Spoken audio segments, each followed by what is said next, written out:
হাসিনার ইশারা ছাড়া বাংলাদেশের প্রধান বিচারপতি পর্যন্ত কোন রায় দিত না, বিচার ব্যবস্থাকে ধ্বংস করে ছেড়েছিল, প্রশাসনকে দলীয়করণ করেছিল, প্রশাসনের সর্বোচ্চ জায়গা থেকে সর্বনিম্ন স্তর পর্যন্ত দলীয় ক্যাডারদেরকে নিয়োগ করে বাংলাদেশটাকে ফ্যাসিবাদী রাষ্ট্রে পরিণত করেছিল। আইন শৃঙ্খলা রক্ষাকারী বাহিনীর কথা কি বলবো? এই আমাদের প্রিয় পুলিশ বাহিনী, তাদের দীর্ঘ ঐতিহ্য ছিল। ৭১ মুক্তিযুদ্ধ রণাঙ্গন থেকে যারা যাত্রা শুরু করেছিল, সেই পুলিশ বাহিনীকে দলীয় পেটোয়া বাহিনীতে পরিণত করে বাংলাদেশের সকল পুলিশদেরকে সে তার নিজস্ব দলীয় গুন্ডায় পরিণত করেছিল। এভাবে আইন শৃঙ্খলা রক্ষাকারী বাহিনীকে জনগণের মুখোমুখি দাঁড় করিয়ে জনগণ এবং রাষ্ট্রের বিরুদ্ধে একটি যুদ্ধান্তিহী পরিবেশ তৈরি করেছিল শেখ হাসিনা।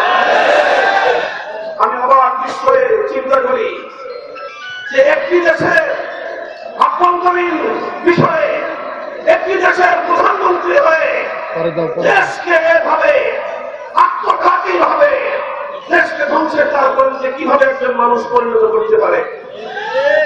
তারপরে চিন্তা করে দেখলাম শেখ হাসিনার রাজনীতি নিয়ে স্টাডি করলাম, আমার কাছে বিতর্কের পরিষ্কার হয়ে গেল শেখ হাসিনার রাজনীতি শুরু করেছিল বাংলাদেশকে ধ্বংস করার জন্য।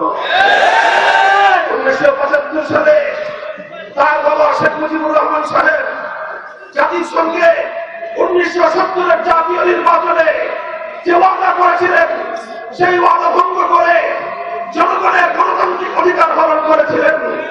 চূড়ান্ত বিরোধী আইন তৈরি না করবার অঙ্গীকার করে তিনি ধর্মনিরপেক্ষতাবাদমূলক কুফরি সংবিধান চাপিয়ে দিয়ে ওয়াদা খেলাপি করেছিলেন, জাতির সঙ্গে গাদ্দারি করেছিলেন। ৭২ থেকে ৭৫ সাল পর্যন্ত ৩০,০০০ মায়ের কোরবানি করেছেন, বাংলার ৩০,০০০ আমার সন্তানকে হত্যা করেছিলেন।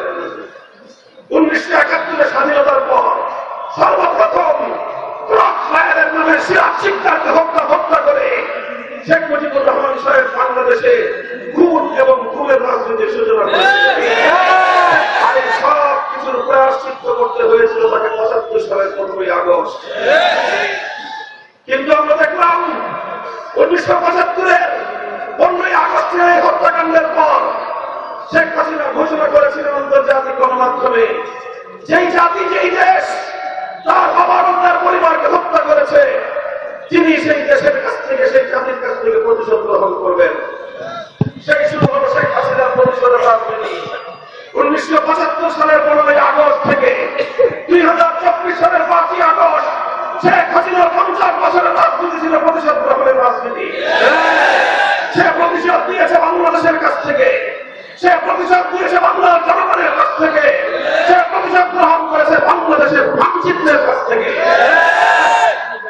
সে এমন ভাবে প্রতিশোধ দিয়েছে, এমনকি বলতে বলতে কথা পর্যন্ত আমি বলতে বাধ্য, শেখ হাসিনা প্রতিশোধ দিয়েছে তার নিজের দল আওয়ামী লীগের কাছ থেকে। কিভাবে জনগণের কাছ থেকে প্রতিশোধ দিল দেখেন। টেকনাফ থেকে তেঁতুলিয়ায় গোটা বাংলাদেশ আজ অভিন্ন সুরে কথা বলছে, আর কোন সাইফুল ইসলাম হানিফ ভাইয়ের মতো শহীদ মৃত্যু আমরা দেখতে চাই না, আর কোন অযথা বক্তব্য বাংলার মাটিতে আমরা দেখতে চাই না। ফ্যাসিবাদ যেভাবে ২০০০ তরুণ ছাত্র যুবকের রক্তের উপর দিয়ে ক্ষমতার মসনদকে আঁকড়ে থাকার চেষ্টা করেছিল, বাংলাদেশের ক্ষমতার মসনদ ছিল আর কোন ক্ষমতাসীনদের কাছে রক্তের চেয়ে বেশি দাবি না হয়।